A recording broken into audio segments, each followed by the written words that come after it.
Okay, here we are on your systems review checklist. Pretty much some of this is self-explanatory. The name is not your name, it's the patient's name, Mr. LK. His age, his gender, code status, allergies, past medical history. You can put in the abbreviations, you don't have to write the whole thing out. Vital signs, all this should be on your scenario: height, weight, SpO2, mentation, he's alert, oriented to person, place, time, and situation.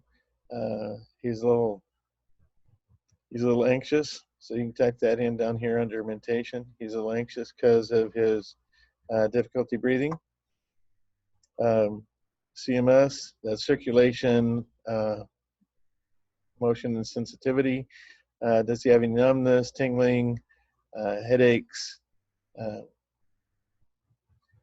that sort of thing? Is his grip strong or weak, right and left? Mood. Again, you could put anxious in here. If you want to put it in here rather than over under mentation, you can put it here. Cranial nerve. There's not much you can do with him on this, so you can just leave that blank. Pulses. They're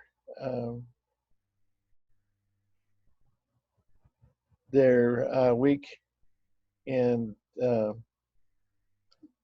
posterior tibial right and left is absent.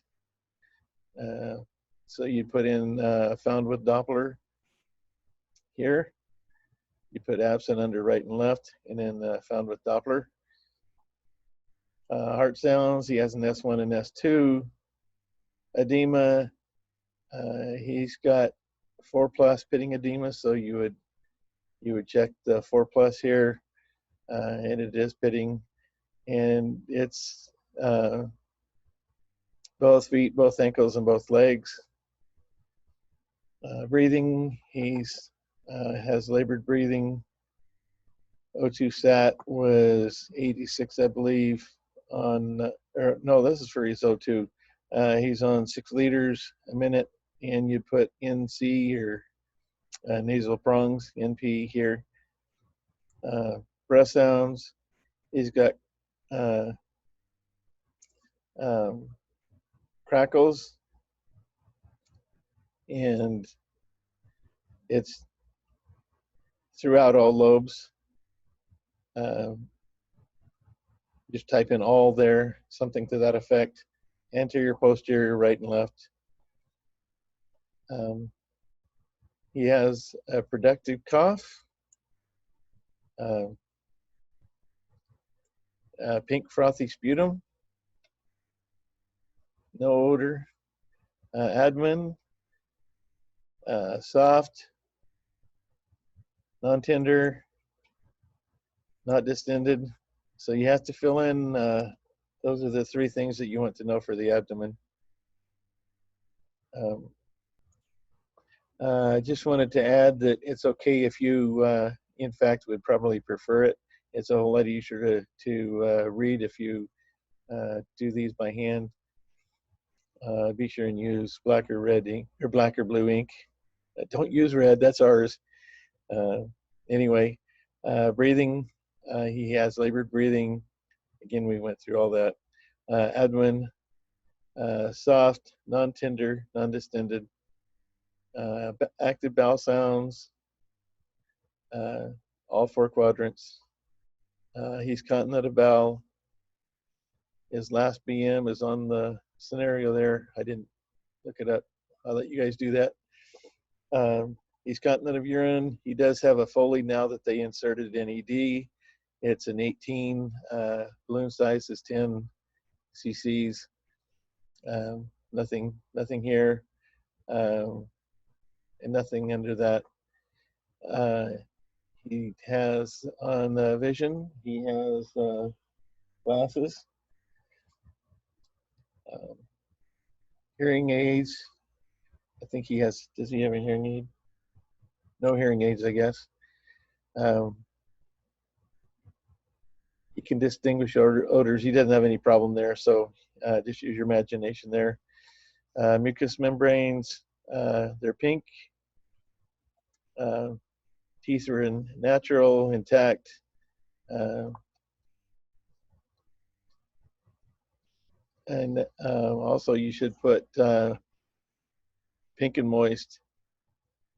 Want to know if they're dry or moist there. Communication.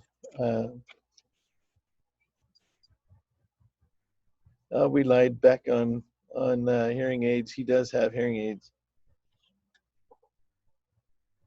On communication, um, he does have difficulty with his speech related to his shortness of breath and coughing.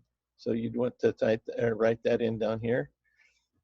He reads and writes. His primary language is English. He has pain location mid-chest. Pain rating is 5 out of 10 at rest, 7 out of 10 with exertion. Description, pressure increased with exertion, improved with rest and medication. Safety, he is a fall risk. He's not cognitive impaired. He's a fall risk because of his respirations and his O2 sat, so we don't really want him up moving around. He's not cognitive impaired. He's not a smoker. He does self-administer his meds, but he probably won't here in the hospital. Strength, he's strong, full weight bearing. Actually, when he first came in, he was weak. He did have standby assist for transferring himself to the wheelchair. He's full weight bearing.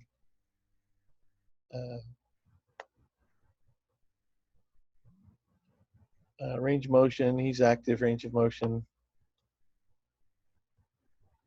Let's see, up with assist, standby assist. You can abbreviate that SBA. He does use a wheelchair to get around. That's because he's a high fall risk. We don't want him up walking. If he's going to be up and about, we want him in a wheelchair so he doesn't fall. Toileting to assist to the bathroom. Also, he has a drain bag for his Foley. Eating, he has a poor appetite. He is independent with feeding himself. Grooming, I would say assist there. Bathing assist, dressing until we get some of that pulmonary edema down. We'll probably need help with all this kind of stuff. Not an elopement risk. He's not a smoker. No medication concerns. He did have a flu vaccine. I'm going to let you guys figure that out where it was. It's on the scenario. He's at risk for fall. No psychoactive meds. Again, this is it. It didn't page break on us, so it went on to 2 pages here: immunization, flu, and pneumococcal, and herpes zoster. That's shingles. Learning, primary language is English. Years of school. He graduated out of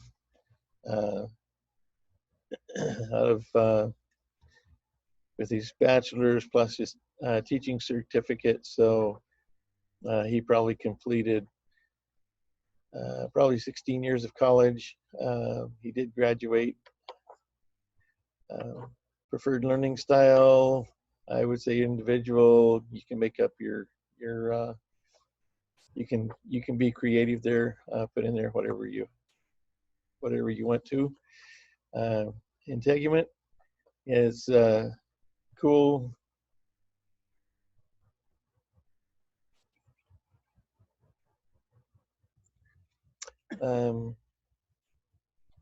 He's a little pale cyanotic. You put on the fingers and toes and lips for the cyanotic. A little pale and clammy. He was diaphoretic on admission, so that would be the clammy part of it. He has good skin turgor. Has an open wound on his, I believe it's his left shin. Um,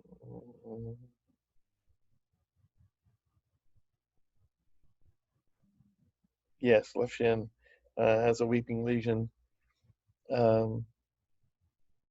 Redness, bilateral below the knee, swelling and redness. Wound is left shin. Nails. He has cap refill less than 3 seconds. His nails are cyanotic, so I'd just write in cyanotic here instead of pink. Condition of the hair, you can use your imagination on that. He does have an appendectomy or a cholecystectomy scar, and that would be right here. And so that would be right, or let's see, patient's right upper quadrant, abdomen for his cholecystectomy. Do you have any other? I think that's all of his scars. IV site. I think he got an IV in ED, but we didn't put that in there. So, oh, it is. Oh, here, look at that. IV port placed in left forearm with a 20 gauge catheter. So site is left arm, type angiocath, or IV port, whatever you want to type in there. The dressing changes. Usually in the hospital, the dressing changes every 4 days unless it gets contaminated. He doesn't have a CVAD in. That's a central venous access device, which would be a PICC line, something to that effect. Okay, down on your little man here, you're gonna put an X on where his scars are or any problems. Below the knee, redness and swelling, edema. You'd make a little box around there and put edema there and redness. Make a mark on the left shin where he's leaking. And the cyanosis on the fingers and the toes and around the lips. You can just draw a line to those and write out here cyanosis if you like. On down to the Braden scale, you guys have already done that, so congratulations, good job. And we're going to pause for just a second while we get ready for the systems review narrative charting. Okay, for your systems review narrative charting, basically take your checklist and you're going to put all that information down here under each system here. We've broken it down for you. These are some guidelines to use to make sure that you're accurate in all your documentation.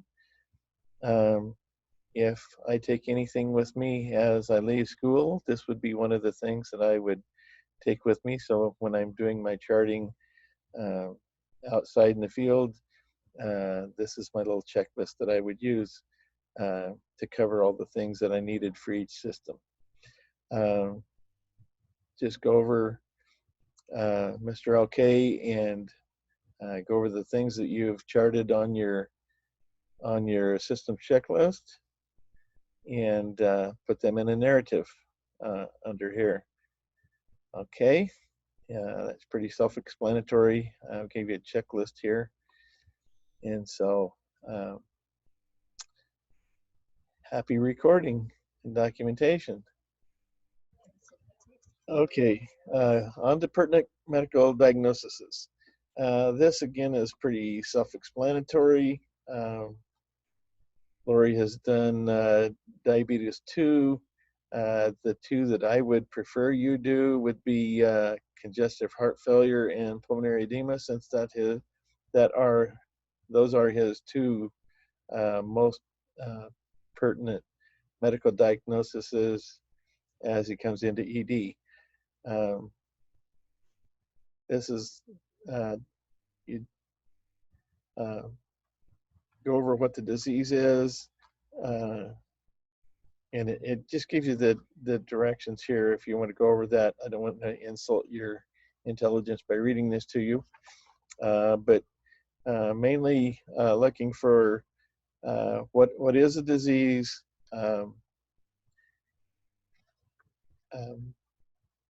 what are the treatments, what are the signs and symptoms, and that sort of thing. You'll have two medical diagnoses. One will be CHF, the other one will be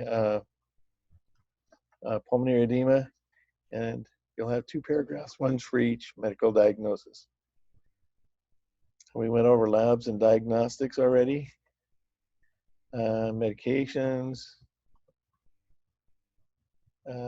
pertinent diagnoses. In your handy dandy little nursing diagnosis book,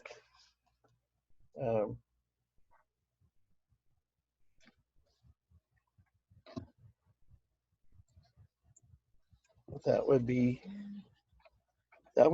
this. Oops, everything's backwards and turned around for me, so I'm having to adjust. This is your nursing diagnosis book. Ackley, Ledwig, and Makic. Those are your authors.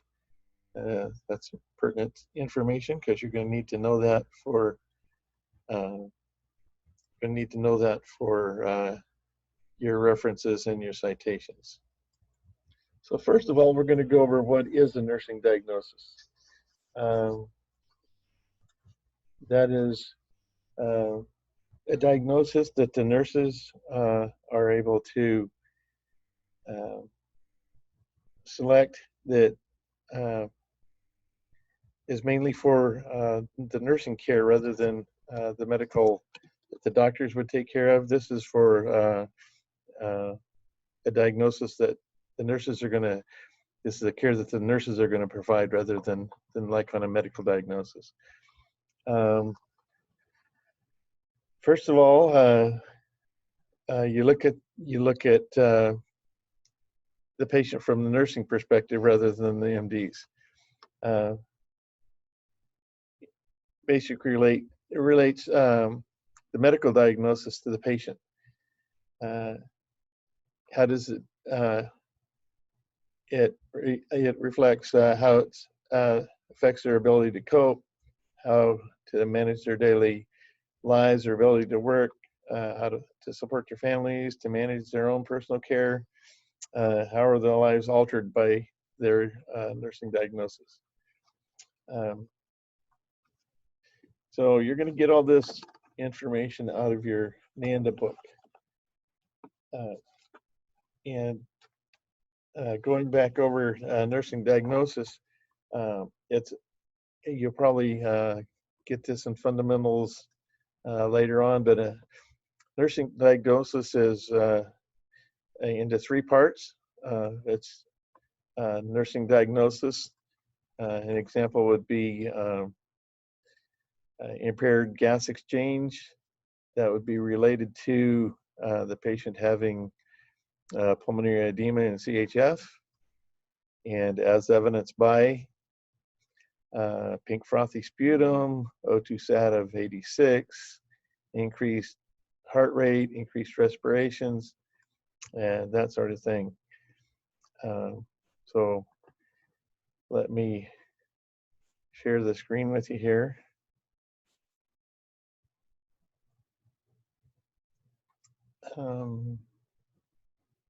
Let me get back down here to where we were.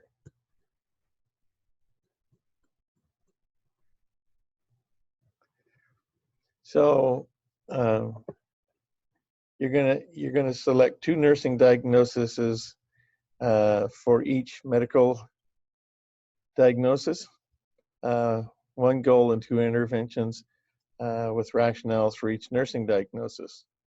Again, here it's nursing diagnosis, which would be impaired gas exchange related to pulmonary edema and CHF, as evidenced by pink frothy sputum, shortness of breath, O2 sat of 86, on room air, all those signs and symptoms there. Rationales for the interventions will be cited in APA format. Here's the first one, impaired gas exchange. This is taken out of the NANDA book, so that's the actual related to, taken out of the NANDA book. The nursing diagnosis in the book.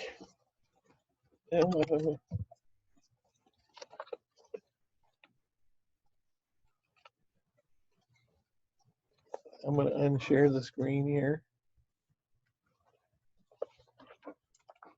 You'll notice in your NANDA book, NANDA 1, your nursing diagnosis is up here on the top. Definition, characteristics, related factors. This is your definition, what it is, related to, as evidenced by type thing. Your NOC is your nursing outcome classification or your goals. This is where you would get your goals. There's several goals. Oops. The goals are always the goals always start with client will, and you want to specify a time frame.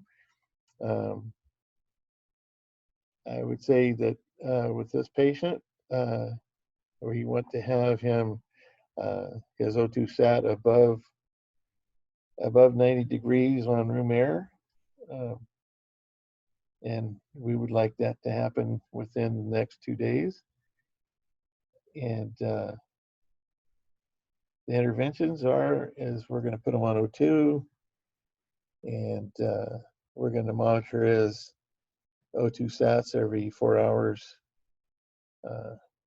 until his saturations are above 90 on room air. Nursing interventions. You have nursing interventions here with rationales. Yeah. There we go. If I can get this in. Under the other page. Turn the page.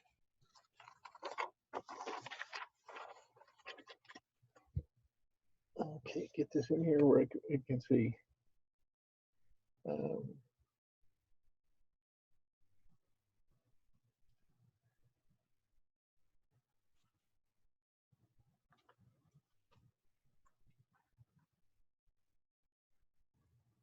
Okay, here we are on impaired gas exchange.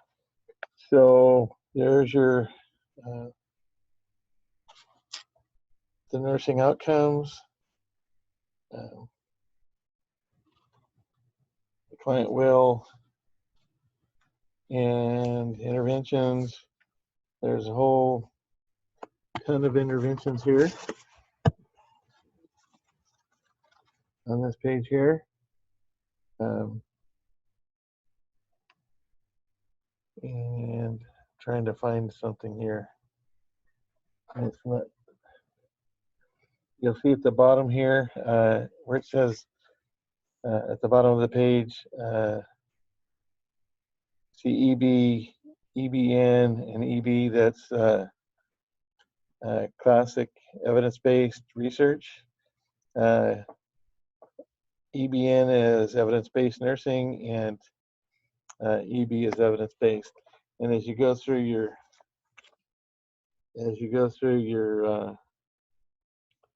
interventions, you'll come across those. And I'm trying to find one right here, but I can't find it on here while I'm moving around here. So anyway, what you do is you go down and you find one of the interventions here, and you're basically going to want to supplement their oxygen. You're going to position them for breathing, better breathing, that sort of thing. So you choose one of the nursing interventions here that would go along with what you want to do with that patient to make them better.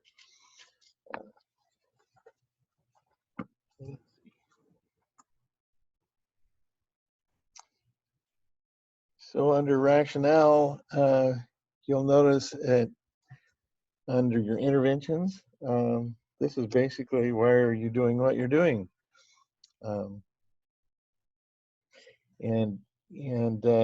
like I say, on the book, it has the EBN, the EB, or the CEB, and those are your rationales. If you when you look at your NANDA book under nursing interventions and rationales, that's why that's where you would find your rationales at. And Lori has it cited for you right there. You put the page in that you need there. And again, you do that, you just keep repeating that down 2 interventions. You have 2 diagnoses. One, you could use impaired gas exchange. And the other one that Lori had up here was, what is it?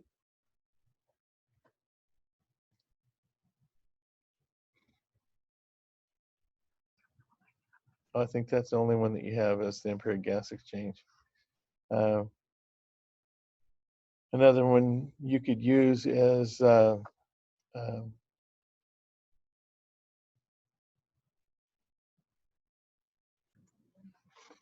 okay.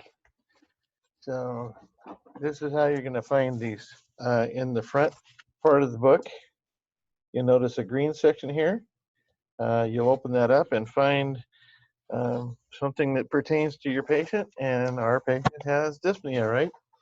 And so we're going to, oops, again, technology is fun, especially if you don't know how to use it.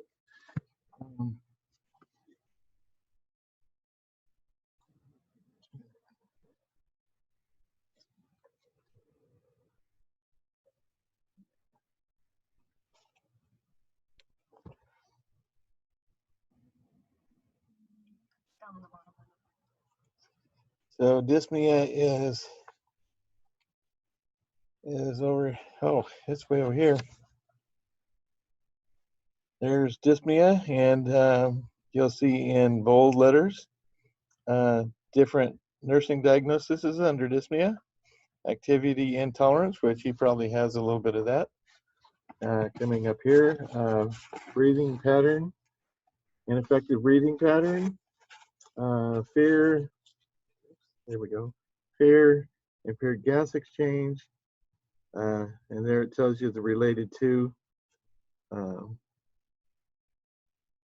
so if you go into the green part and look up one of the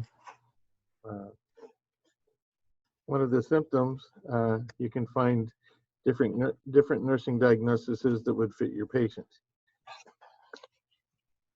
I hope that helps a little bit. Hold on a second. What else?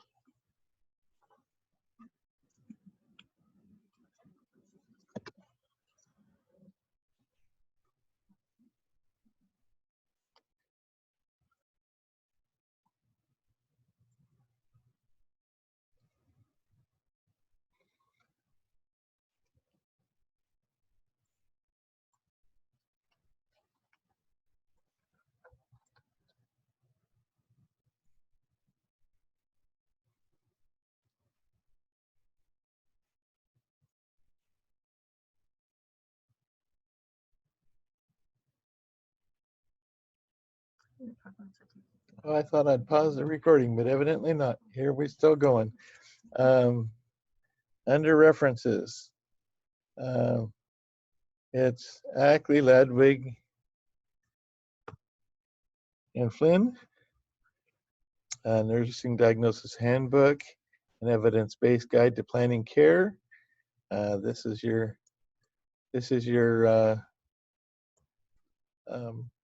reference APA format for your reference, already set up for you.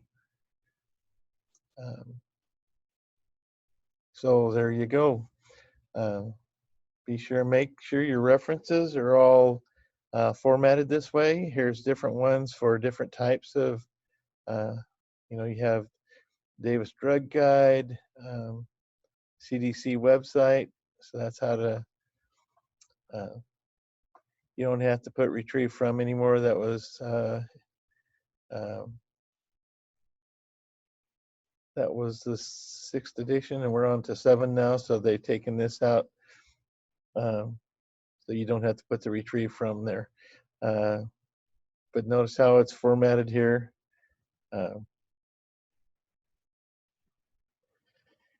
And I will leave that part up to you. Your citation, if you put citations in your text, make sure that you put them in your on your reference page. We do check to see if you did do a citation and put it on your reference page, so make sure that they match. And again, it should be all alphabetical order. If you go up here, under A to Z here, that'll tell you how to that it'll do it by paragraph, alphabetized for you. So that's all. Okay, going under your patient awareness tool. Whatever you do, don't leave this person out because it's worth quite a few points. Medical diagnosis 1, medical diagnosis 2. That's pretty simple. Same for your nursing diagnosis. You can have a nursing diagnosis for each medical diagnosis. Labs that you would expect to see with each medical and nursing diagnosis. The meds that you would see for those. And any EKG, X-rays, ultrasounds, anything like that. This one is also okay to do by hand. If you want to write this in, again, make sure it's blue or black ink and legible.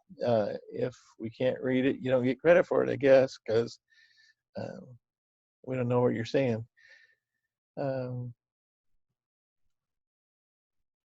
Down here on the box, if there's anything else that you want to add down here, like any of the medical history that was pertinent to that diagnosis, you can add that down here if you want to. And when you, for each one, you want to draw a line to what part of the body that that the medication or the labs and nursing diagnosis is pertain to. Should either be the heart or the lungs, pretty much for here, or the kidneys. If you're giving Lasix under pertinent medication for CHF or pulmonary edema, pertinent medication would be Lasix, and that would be to the kidneys right here. Okay, let's go on to the SOAP note. Subjective, that's whatever the patient or the family tells you. Any family history, anything like that. Like what his blood pressure usually is. Does he have to sleep with pillows at night? That sort of thing. That's all subjective data. Objective data, that would be vital signs. That's things that you see when you look at the patient, you're going to see he's cyanotic, you know, his fingers and his toes and around his lips. He's pale. Uh, he's short of breath, labored breathing, those types of things. So that's all under objective. That's things that you can actually see or feel or hear. So your assessment, this is basically your nursing diagnoses. Plan is, that's your interventions. What are you going to do for this patient? Did you call a doctor? Did you get new orders for medications? Any therapy, education referrals, anything like that. So this is basically what you're going to do to take care of the patient. On to learning and education. Assessment of the patient's teaching needs and learning ability. Mr. LK, right now he's having a difficult time learning because he's anxious because he can't breathe. His mental status probably isn't as sharp as it could be because his O2 sat's not up and running, and he's worried more about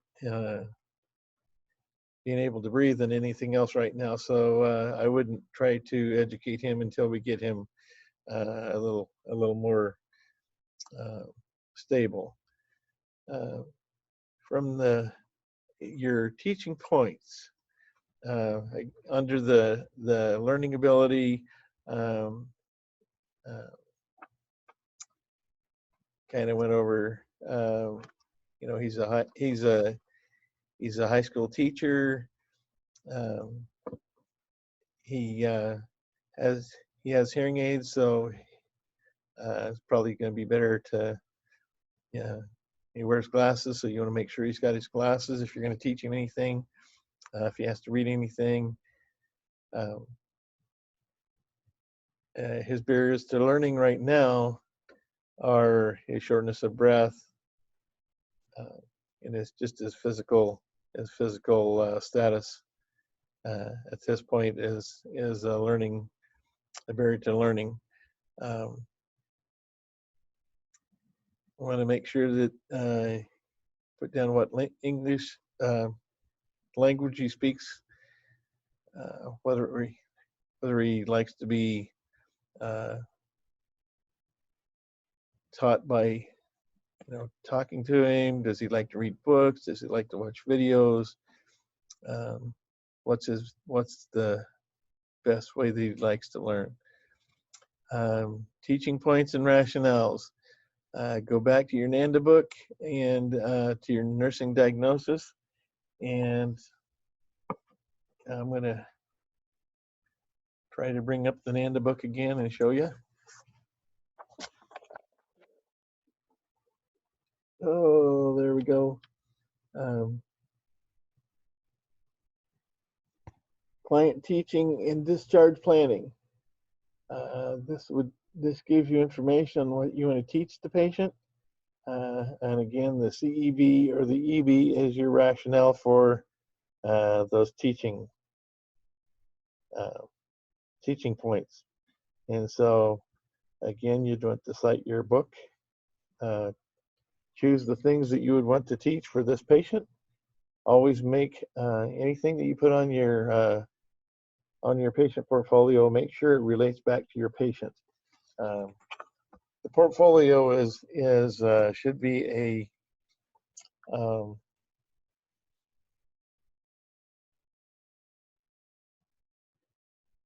the patient portfolio should be a reflection of what your patient looks like. As I read your portfolio, it should be, I should be able to see a picture of that patient in my mind on what's going on with him.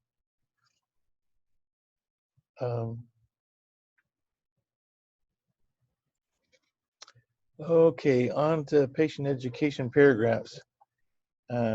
This is where on your pertinent medical diagnosis at the beginning.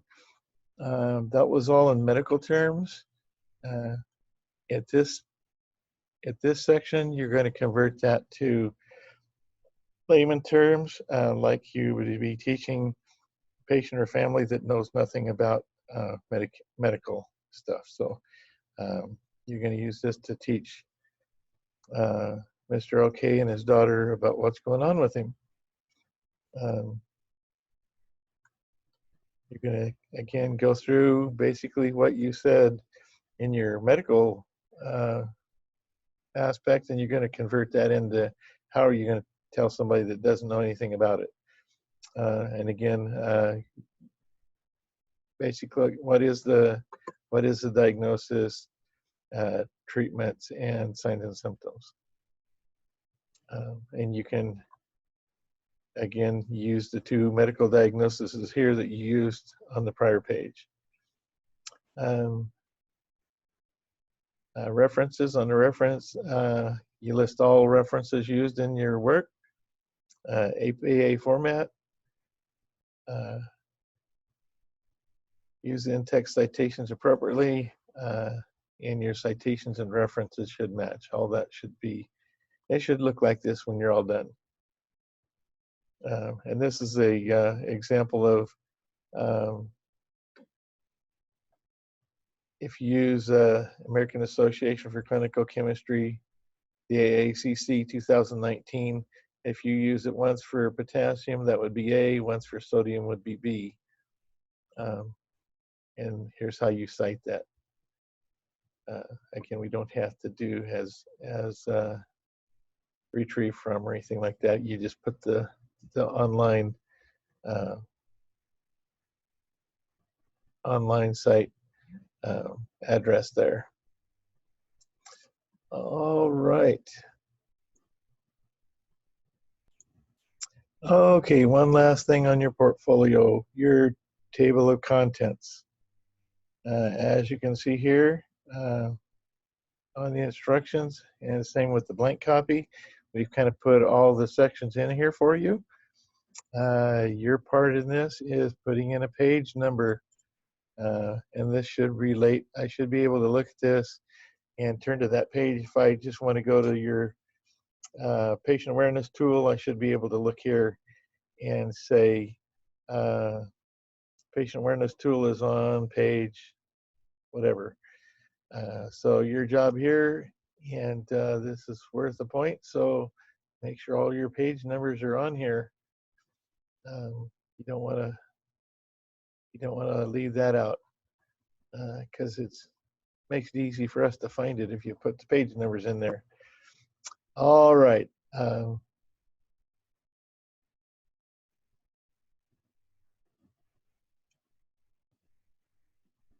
So when things don't work. So if you use your blank portfolio and just type into that, everything's all formatted for you. Just go in and on the front, you just put in your name where it says student name, class, Nursing 104, instructor, Dan and Lori, and Becky, and the date that you're doing it there. One thing that I need to remind everybody is when you're doing homework, even though you put it on my IoT, it's under your name, but when I print it out, if it doesn't have a name on it, I have no idea who I got it from. I have learned that when I print it out, I write the name on it, but it would be very helpful if you be sure to type your name in on your portfolio or anything like that that you're doing for the class. If it's on a document like this, just make sure that anything you send to me has your name written on it or typed on it, and that would be much appreciated. So I'm going to have Lori come over here and say hi, and this is all for the portfolio. We'll be doing, oh, hello. There's Lori. I'm here. Hope you're enjoying your time at home. It's driving me crazy, but we had to sneak down here to school to do this. So, anyway, Congratulations on all the hard work that you're doing. Be sure and get your ATI videos, work on those. I see a few people have done them, not everybody, but that's quite a few points on your grade, so make sure you get in and get those done. It's best to get 75 or better on those. Remember, it's a pass-fail. Below 75 is failing, so you want to make sure that you get good grades on those.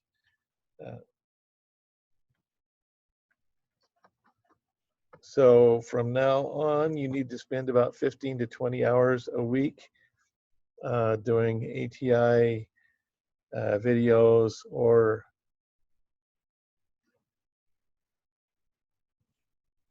shadow health. Just want to make sure you get in the 130 hours clinical time, so be vigilant about that. We will probably be doing a couple more videos for different other things on the class. So sorry about the professionalism of it. I'm not a professional actor, so I hope you'll bear with me. Anyway, goodbye for now, and happy learning.